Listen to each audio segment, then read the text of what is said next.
نحمده ونصلي على رسوله الكريم أما بعد فأعوذ بالله من الشيطان الرجيم بسم الله الرحمن الرحيم ইসলামী আন্দোলন বাংলাদেশ কাকপুর থানা শাখা কর্তৃক আয়োজিত আজকের এই গণসমাবেশে উপস্থিত আছেন সম্মানিত অতিথিবৃন্দ এবং আমার সামনে উপবিষ্ট ইসলামী আন্দোলন বাংলাদেশ ও সহযোগী সংগঠনের বিভিন্ন ওয়ার্ড এবং ইউনিয়নের দায়িত্বশীলরা সবাইকে জানাই আন্তরিক মোবারকবাদ।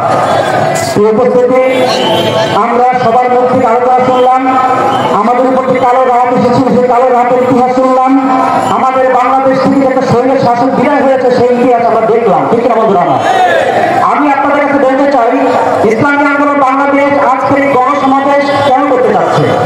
আমরা কি চাই যে আমাদের কাজের উপরে আবার কোনো সৈন্য শাসন সে ভর করে রাখতে চাই? এটা যদি আমরা না চাই তাহলে পীর সাহেব চরমনাই দাবি করেছে আগামী দিনে বাংলাদেশের যে নির্বাচনটা হবে সেটা হবে পিয়ার পদ্ধতিতে। কি পদ্ধতিতে?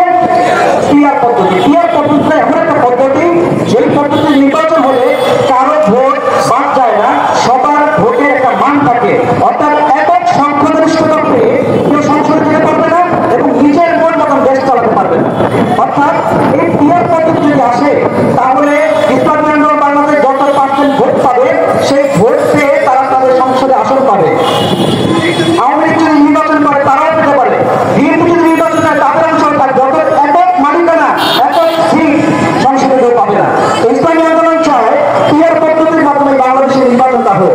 আমরা আশা করি সারা বাংলাদেশের গণমানুষের কাছে দাওয়াত যদি পৌঁছাইতে পারি যে আমরা চাই না যে আর কোনো গণতন্ত্রের মাধ্যমে গণতন্ত্রের কথা বলে কোনো স্বৈর শাসন আমাদেরকে চেপে বসুক। এই সমস্যার সমাধানের জন্য ইসলামী আন্দোলন বাংলাদেশ গণ দাবি তোলার জন্য এই গণসমাবেশের আয়োজন করেছে। ঠিক না বন্ধুরা আমার? যদি আমাদের এই কথা শোনা না হয়, যদি আমাদের এই দাবিকে মানা না হয়, তাহলে আমরা বলে দিতে চাই ছাত্র ভাইরা যে আন্দোলন করেছেন আমরা তাদের চোখে চোখ রেখে বলতে চাই বাংলার মানুষ শান্তিকামী, বাংলার মানুষ মুক্তিকামী, বাংলার মানুষ ইমান ইসলাম নিয়ে দেশে বাঁচার মতো বাঁচতে চায়। ঠিক না বন্ধুরা আমার?